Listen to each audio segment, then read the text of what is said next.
माय माऊली नमस्कार. श्री दत्त प्रबोध भाग 15चा उर्वरित भाग. मागच्या भागाचाच पुढचा भाग सुरू. जो भाग्यवंत जीव पार करून जातो त्यास आत्मगुह्य लाभ होतो. त्यास सर्वांगाने ब्रह्मत्वाचे सोहमचे तुम्हीच याचे खरे ज्ञान होते. पिंड ब्रह्मांडाची जीवाशिवाची ती मिलन अवस्था द्वैत्य दूर करून अद्वैत्याची प्रत्ययानुभूती येते. त्यास त्रिगुणात्म्याचे ज्ञान होते. बाळा दत्तात्रेया, त्रिगुणात्मक म्हणजे काय रे? मातेने विचारले. तेव्हा मातेच्या प्रश्नाचे उत्तर देताना ते सांगतात की माते, सत्व रज तम 3 प्रमुख गुण हे तू जाणते. मानवी शरीरात 3 गुणांचा संचार. 3 गुण स्वतेज असून सत्वाचा रंग पांढरा, रजाचा रंग पिवळा, तमाचा रंग काळा. येथे नारद पुराण संबंध असलेल्या दत्तप्रबोध या ग्रंथाचा 25 अध्याय समाप्त होतो. पुढील भाग म्हणजेच षडचक्र भेद. श्री गणेशाय नमः. अध्याय 26. अभिवाचन. श्री दत्त प्रबोध या ग्रंथाचे रचनाकार काय सांगता? श्रोतेजन हो, खरेच आणि एक आध्यात्मिक प्रश्न विचारून आपली ज्ञान जिज्ञासा पूर्ण करून घेणारी अनुसया माता आणि आपल्या मातेचे पूर्ण समाधान करणारा तो तिचा ज्ञानी पुत्र. आणि आपण सुद्धा एक प्रश्न विचार करून ऐकत आहोत आणि अनुसया मातेला उत्तर देताना ते सुद्धा आपण ग्रहण करूया. खरंच धन्य आहे त्या मायलेकरांची. अशाच एका ज्ञान संवादात मातेने पुत्राकडे या दत्तात्रेया षडचक्राचे भेद तुम्हाला समजून सांग अशी विनंती केली. त्यावर दत्तात्रेयाने काय माहिती देताना काय सांगितले? माते, आपल्या शरीरात एकूण 6 महत्वाची चक्र. आपण सुद्धा योगाला जर जात असाल तर 6 चक्र कुठली आहे माहिती? तर आता आपण त्याचा अभ्यास करूया. त्याचे स्थान, त्याचे कार्य याबाबत मी तुला आता काही माहिती सांगतो, ती ऐकून घे. आपल्या शरीरातील सर्वात महत्वाचे जे चक्र ते आधार चक्र. कोणते? आधार चक्र. त्याचे स्थान गुदस्थान. हे चक्र 4 पाकळ्यांचे असून तेथे चंद्र सूर्य आरक्त तेजाळ स्वरूपात. त्या चक्राची देवता ही श्री गणेश असून तेथे डाकिनी शक्ती विराजमान असते. या चक्राचे ऋषी ईश्वर हे.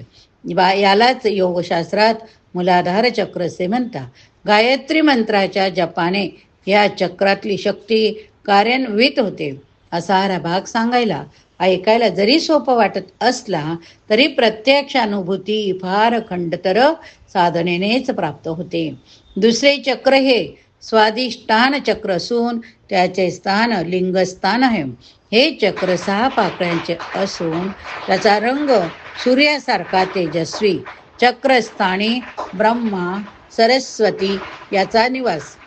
तिथला ऋषी हा सूर्य असून 1000 वेळा केलेल्या गायत्री मंत्राचा चक्रावर प्रभाव पडतो. या चक्राचे जवळ 6 मातृकावस्थी असतात. येथे 6 प्रकारचे गुण सेवेस उभे असतात. या चक्राच्या कार्यान्वित होण्याने माणसाचा विचार विवेक करण्याची शक्ती जागी होते. शरीरातील 3रे चक्र हे मणिपूर चक्र असून त्याची जागा ही नाभिस्थानाशी. मणिपूर चक्र कुठं? नाभी. त्याचा रंग श्यामल असून तेथे 10 पाकळ्यांचे कमल विकसित होत असते. दशांग मुळे इतकी त्यांची उंची. इथे श्री लक्ष्मीनारायणाचा निवास. इथले ऋषी हे पवन ऋषी. 6 सहस्र जप ह्या चक्राचे कार्य करण्यास तारक ठरतात. 4थे चक्र हे अनाहत चक्र या नावाचे चक्र असून त्याचे स्थान हे माणसाचे हृदयस्थान. याचा रंग कर्पूर गौर असून या कमळाच्या 12 पाकळ्या. येथे 12 मातृका निवास करता. इथला ऋषी इंद्र असून त्याची उपसंख्या 10,000 इतके. 5वे चक्र विशुद्ध चक्र या नावाने परिचित आहे. त्याचे स्थान कुठं? कंठ. त्या 16 पाकळ्या. याचा रंग शुभ्र. इथले लिंग दैवत आपणास माहीत आहे. ते आधी मायेस आनंद घन निवास करता. येथे ऋषी विष्णू हे आहेत. 1000 वेळा केलेला जप येथे इथले अनुष्ठान. इथल्या जपाने उपासकाच्या वृत्ती सदा शांत होता. पौर्णिमा नक्षत्रनाथाचे स्थान असून येथे 16 मात्राही लीन होतात. मानवी शरीरातले 6वे चक्र हे आज्ञाचक्र असून त्याचे स्थान 2 भुवयांच्या मध्यभागी. हे द्विदल असते. इच्छाशक्ती इथली प्रमुख दैवता. या चक्राचे प्रमाण हे 2 अंगुळी इतके. त्यालाच इडाने पिंगळा म्हणतात. या स्थानी त्या देवी सरस्वतीच्या निवास करता. ती मध्यवाहिनी सुषमा इति कामरूप प्रकाशिनी. तेथे वायू राहतो. रेचक, कुंभक, पूरक, त्राटक या सगळ्यांची येथे एक तत्वात ओळख होते. तुम्ही योगा करता का? योगा करत असाल तर तुम्हाला हे शब्द माहिती नक्कीच असणार. राजस मार्गाने किंवा हठयोग साधनेने योग्यास साधनेच्या साह्याने इथूनच मोक्ष मुक्ती मिळवता येते. श्री दत्तात्रय मातेस पुढे असे म्हणता की, माते, सगळ्यांचा विचार करत असताना समाधीच्या लक्षणाचाही थोडा विचार करायला हवा. आज्ञाचक्राचे भ्रुकुटी स्थान हे द्विदलाचे असते. त्या 2 निर्मळ मात्रा असता. इथला जप हंसरूपी ऋषी करता. त्याचा रंग प्रखर माणिक रत्नासारखा चमकदार असतो. 21 सहस्र वेळा केलेला जप हा सर्व षष्टकारांना कार्यान्वित करीत असतो. आपल्या शरीरात एकूण 52 मात्रा असून त्यातल्या 50 मात्रा षडचक्रात असतात. उरलेल्या 2 मात्रा तळात असतात. षडचक्राच्या मुळाशी एक अद्भुत अदृश्य असे सहस्त्रदल असते. ते ब्रह्मरुद्राचे वास्तव्य स्थान. कोटी चंद्र सूर्याच्या तेजाने तेजाळावे असे सहस्त्रदळ कमळाचे तेज. त्याचे वर्णने शब्दात करता येत नाही हो. जे प्रत्यक्ष अनुभवावं लागते. आणि तो अनुभव जो असतो तो आपण आनंद जो असतो तो आपण द्विगुणित करू शकतो. मानवी शरीरातील या सहस्त्रदळातच ज्ञानशक्तीसह परमदेह रूप राज्य करतात. निर्गुण, निराकार, निर्विकल्प, निरंतर असे जे ब्रह्म म्हणतात ते हेच. येथे प्रकाशक नावाचे ऋषी वास करतात. नित्यनेमाने केला सहस्र वेळचा जप इथले कार्य करतो. यालाच औट पीठ असेही म्हणतात. येथे औट मात्रा राहतात. येथे एक अद्भुत असा वाद्यांचा स्वर ऐकू येतो. ओंकाराची साधना ही या स्थानाच्या जागृतीस पूरक ठरते. आपल्या शरीरातील प्रणवाचे स्थान हेच. पण इथला त्या प्रणवाचा खेळ एका सद्गुरूशिवाय कोणीच जाणू शकत नाही हो. आपण एवढे भाग्यवान नाही की आपण जाणू शकू. हे कार्य गुरुतत्वच करू शकते. साऱ्या चेतना संवेदनाच्या पलीकडले, बुद्धीला थक्क करून सोडणारे, मती गुंग करून टाकणारे हे सारे कायम. येथे सर्व सामान्यांचे काही चालत नाही. तेथे गुरुपुत्र कृपांकितच हवेत. हे सर्व सहारे निरूपण ऐकून माता अनुसया चकित झाली. तिला आपल्या ज्ञानी पुत्राचा एका काळा वेगळाच अनुभव येऊ लागला. ती त्याचे कौतुक करू लागली. जमिनीत पाणी घालत जावे आणि ती ओलावत जावी तशी मातेच्या मनाची अवस्था झाली. तरी अजून तिच्या मनात एक प्रश्न होता. कोणता हो? ओळखा बरं. तो म्हणजे इच्छा. मन म्हणजे काय? त्याची अवस्था कशी असते?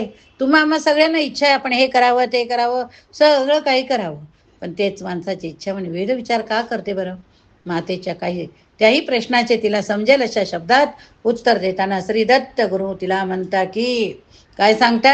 माते, खरं तर मनाची तुलना त्या वायूशी केली जाते. पण मानवी मन हे तर त्या वायूपेक्षाही अधिक चंचल अस्थिर. ते कधी एका ठाई स्थिर राहत नाही. आता ह्या मनाच्या अशा अस्थिर भावा मागचं कारण काय त्या अभ्यासकांना जाणून घ्यायला हवं. त्यासाठी मी तुला एक छोटीशी गोष्ट सांगतो. ऐका आता तुम्ही पण ती गोष्ट. खरंच तर मानवी मन जीव ह्या दोघात काही फरक नाही. दोघे एकसारखे. एकदा असं झालं की हा जीव ऊस खेळता खेळता एका बिंदुस्थानावर आढळला. त्याचे डावे आणि उजवे असे 2 भाग झाले. तो अष्टदल झाला. त्याला 8 पाकळ्या निर्माण झाल्या. 8ही पाकळ्यांचे 8 वेगवेगळे असे गुण होते. ते गुण 8 म्हणजे हर्ष, विषाद, भय, आनंद, उत्साह, प्रमाद, शोक, मोह अशा या 8 पाकळ्यांच्या कमळात तो जीव म्हणजेच माणसाचे मनरूपी भ्रमर हा बसला. वास्तविक ते मन म्हणजेच तो जीव होस. त्याला मुळात आत्मसुखाची स्वानंदात विहार करण्याची ओढ. पण जसे का जीवरूपी मन हे त्या अष्टदल कमळाच्या एकेका पाकळीवर बसू लागले तसे त्या पाकळीच्या त्या गुणात अडकू लागले. त्या मनरूपी भ्रमराला तो गण, तो विषय, ते भोग घेण्याची चटक लागली. आता तो मन भ्रमर चंचल वृत्तीचा असल्याने त्याला कोणत्याही का पाकळीवर बसून समाधान होईना. तेव्हा तो त्याच्या इच्छेप्रमाणे हवे त्या पाकळीवर इकडून तिकडे त्यास वाटेल तेव्हा जाऊ लागला, बसू लागला, गुणसंवादात अडकू लागला. तो मन भ्रमर त्याच्या इच्छेनुसार ह्या त्या पाकळीवर बसू लागला.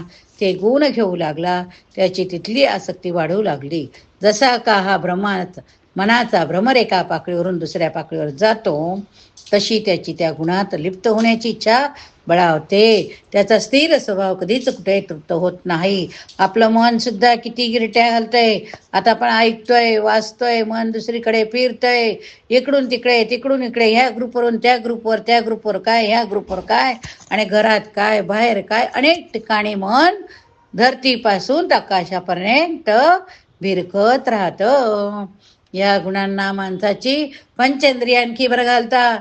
डोळे सुंदर सुंदर गोष्टी पाहण्याचा मोह धरतात. रसनेला चांगल्या गोष्टीची चव हवीशी वाटते. कानांना श्रवण सुख भोगावेसे वाटते. त्वचा आवडीच्या स्पर्श सुखासाठी लाचावते. या इंद्रियांची तृप्ती घडविण्याच्या नादात तो मनभ्रमर हा त्या विषयी सुखात इंद्रिय भोगात अधिकच अडकत जातो. त्याची लालसा वाढत जाते. मनाची स्थिरता भंग पावते. अतृप्ती त्यास अस्थिर चंचल आसक्त बनवते. माणसाची ही विषय सुख भोगण्याची इच्छा धरणारे इच्छा मन ते आपला लालचीपणा सोडत नाही. त्याची वृत्ती कुठेही एकेठाई स्थिर नसल्याने तृप्ती होत नाही. ती अस्थिरता त्याच्या चंचलतेत भर घालते. हा मनभ्रमर असाच गुंतत जातो. ही मानवी मनातली इच्छा भोग त्यास एका जन्मातून दुसऱ्या जन्माकडे ढकलतात. मग त्या जीवहंसाचे ते जन्ममरणाचे फेरे चालू होतात. माते या मानवी मनास कसे आचरायचे, त्यास त्या विषयी सुखापासून प्रयत्नपूर्वक परावृत्त करून जीवाने स्वतःच्या आत्मकल्याणासाठी कसे कुठे वळवायचे, ही कुसरी एका सद्गुरू वाचून अन्य कोणीच आपल्याला सांगू अथवा शिकवू शकत नाही. कारण तेच खरे जीवनमुक्त हंस असतात. तेच आपल्याला ही कुशरी देऊ शकतात. आसक्त मनात वैराग्य विरक्ती सद्गुरूच्या खऱ्या ज्ञानप्रकाशाशिवाय निर्माण होत नाही. जीवास त्याच्या या विषय गुंतीतून बाहेर काढणारा सद्गुरुराय हा सुद्धा शांत विषय विरक्त भक्ती ज्ञान वैराग्य पूर्ण असाच असतो. जर असा खरा सद्गुरू परमभाग्याने जीवास लाभला तरच तो आपल्या अन्यायाचे खंडन करून आपल्याला खऱ्या ज्ञान मार्गाकडे आणतो. तोच आसक्त मनास विरक्त करू शकतो. विषयांची गुंती दूर करून तोच मानवाच्या मनास भक्तीचे अमृत पाजू शकतो. त्या जीवरूपी राजहंसात क्षीर न्यायाने उचित तेच सेवन करायला लावून तोच त्या स्वानंदात विहार करायला शिकवू शकतो. माते यासाठीच माझे तुला हेच सांगणं, तू तुझ्या पतीसच सद्गुरू म्हणून शरण जा. त्याच्याकडून हे आत्मसाक्षात्काराचे ज्ञान प्राप्त करून घे. येथे नारद पुराण संबंध श्री दत्त प्रबोध या ग्रंथाचा 26वा अध्याय पूर्ण झाला. या ठिकाणी हा भाग संपलाय. पुढील भागात पुढील प्रश्न आपण बघूया. श्री गुरुदेव दत्त. आपण आतापर्यंत जे काही भाग ऐकले ना, त्यात आपल्या शरीरात कुठं काय सर्व काही आपल्याला माहिती ऐकायला मिळते. आपण ते श्रवण करतो. आपल्या मनाने आपण खरोखर अगदी विश्वासाने जर श्रद्धेने जर आपण ऐकत असलो आणि जर श्रवण करून मनात आपण ते घेत असलो तर आपल्याला खरोखर खूप आनंद होतोय. आणि तो आनंद आपण द्विगुणित करू शकतो. त्याचं मोजमाप नाही. या ठिकाणी हा भाग संपलाय. पुढील भाग बघूया. श्री गुरुदेव दत्त. गुरु ब्रह्मा गुरु विष्णू गुरुदेव महेश्वरा गुरु साक्षात परब्रह्म तस्मै श्री गुरुवे नमः. दिगंबरा दिगंबरा श्री गुरुदेव दिगंबरा दिगंबरा दिगंबरा श्री गुरुदेव दत्त दिगंबरा.